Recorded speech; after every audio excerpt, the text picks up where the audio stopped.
Teror bom tinja korut belum seberapa, tapi kalau yang diledakin itu bom nuklir, habis deh kita. Bila bom nuklir diledakkan, akan musnah kehidupan di bumi.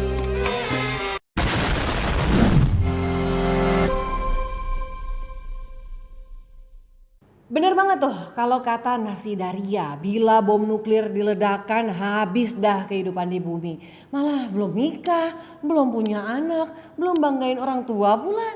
Untung Jepang, Korea Selatan dan China punya pikiran yang sama kayak gue dan kalian semua. Keresahan mengenai uji coba nuklir yang dilakukan oleh Korea Utara berhasil membuat para pemimpin Korea Selatan, China dan Jepang bertemu kembali dalam pertemuan trilateral setelah lebih dari 5 tahun lamanya. Yoon Suk Yeol, Lee Kyang, dan Fumio Kishida bertemu di Seoul untuk merestart hubungan dan memperkuat kerjasama antar negara.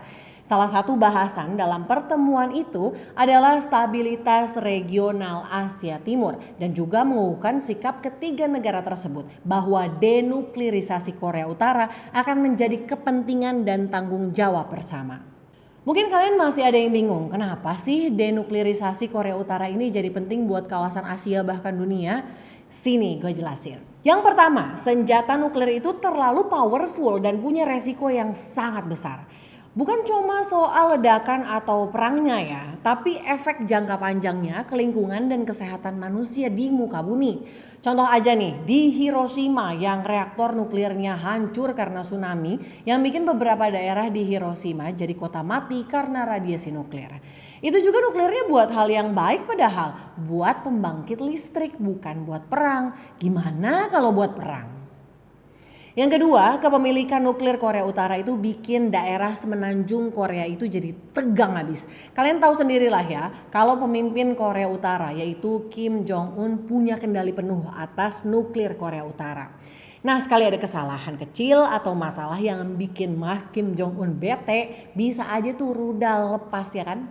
Nggak ada yang tahu, bahkan sekutunya aja kayak China dan Rusia susah ngendalin doi dan akhirnya bikin regional Asia jadi gak stabil, gengs. Kita tahu sendiri stabilitas regional itu penting buat perdagangan dan ekonomi kita. Yang ketiga, dari segi politik, kalau Korea Utara bisa denuklirisasi, itu bakalan jadi langkah awal perdamaian di daerah semenanjung Korea. Dan perdamaian di semenanjung Korea ini bisa berdampak positif ke politik global. Negara-negara besar kayak Amerika Serikat dan China bisa lebih santai dan gak ngegas tiap hari yang bikin pusing dunia internasional. Ya tapi kenyataannya gak seindah drama Korea ya kan. Kita sih pengennya Korea Utara mah nyantai gitu. Tapi kemarin Korut malah ngeluarin kecaman soal upaya denuklirisasi yang dilakukan 3 negara tersebut.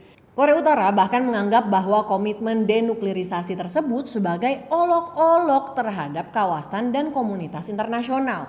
Malah Korea Utara balik nuduh Korea Selatan kalau sebenarnya mereka lah penyebab utama terjadinya krisis keamanan di semenanjung Korea. Dan udah pasti Korea Utara menolak komitmen denuklirisasi karena secara terang-terangan sebagai bentuk tantangan terhadap kedaulatan Korea Utara sebagai negara. Mereka juga menyatakan secara tegas akan mempertahankan kedaulatan dan martabat nasionalnya dari kekuatan musuh.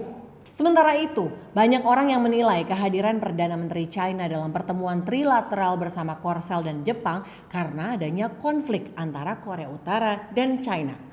Spesialis Korea di East West Center Hawaii, Jen Lee, menyatakan bahwa jarang sekali Korea Utara melakukan hal seperti ini di acara politik penting yang melibatkan China. Karena China merupakan sekutu dan penyokong utama perekonomian negara yang mengucilkan diri tersebut. Kecaman ini menunjukkan bahwa ada perpecahan dalam hubungan dua negara ini yang seintim Romeo dan Juliet. Tapi tidak sampai di situ. Serangan Korea Utara nggak cuma sekedar kecaman dan ancaman, tapi juga dengan main kotor. Ya, beneran kotor, soalnya pakai kotoran hewan. Kantor berita Korea Selatan yaitu Yonhap melaporkan bahwa Korea Utara menyerang Korea Selatan dengan mengirim lebih dari 200 balon berisi tinja hingga sampah ke perbatasan. Balon tersebut mendarat di berbagai daerah Korsel dan pastinya mengganggu ketertiban umum. Kepala Staf Gabungan Korsel menyatakan tindakan Korut ini jelas melanggar hukum internasional dan mengancam keselamatan rakyat. Ia juga dengan tegas memperingatkan Korut untuk menghentikan tindakan tidak manusiawi dan vulgar tersebut. Sementara itu, adik dari Kim Jong-un yaitu Kim Yo-jong mengatakan kalau kotoran tersebut merupakan hadiah yang tulus kepada orang Korea Selatan yang menjunjung tinggi kebebasan berekspresi. Menurutnya, balon isi kotoran tersebut merupakan bentuk dari freedom of speech dan siap mengirimkan lebih banyak lagi kotoran ke daerah Korea Selatan di masa depan. Oke, kembali ke nuklir. Tapi hal ini mungkin bikin kalian bertanya-tanya, kenapa ya Korea Utara susah banget buat ngelepas nuklirnya? Sini, gua kasih tahu. Jadi nuklir buat Korea Utara itu kayak pelindung mereka gitu. Dan nuklir bisa digunakan oleh Korut sebagai alat untuk menjaga kedaulatan negara. Dengan punya senjata nuklir, Korea Utara jadi merasa lebih aman dari ancaman invasi atau serangan dari negara lain.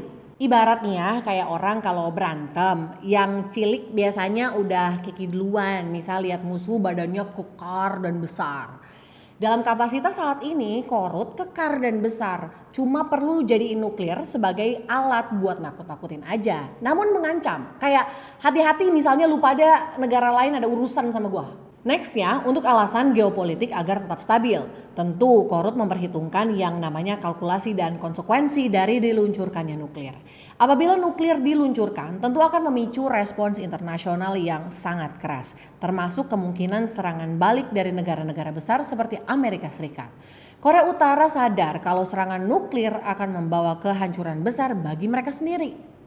Jadi sekali lagi, untuk saat ini Korut milih untuk menggunakan ancaman nuklir sebagai alat cyber, bukan untuk benar-benar meluncurkannya. Nuklir sendiri bagi Korut sebagai alat ancaman dinilai lebih efektif dan aman dibandingkan dipakai asal-asalan tanpa perhitungan secara langsung. It's like, jangan macam-macam sama kita punya nuklir nih bos. Kita juga tahu identitas nasional Korut itu kan mandiri dan kuat. Kalau nantinya lepas dari nuklir malah nunjukin kelemahan mereka ke mata dunia. Ini bukan cuma soal senjata tapi soal pride dan survival politik mereka, ditambah lagi negosiasi denuklirisasi itu kompleks banget ya.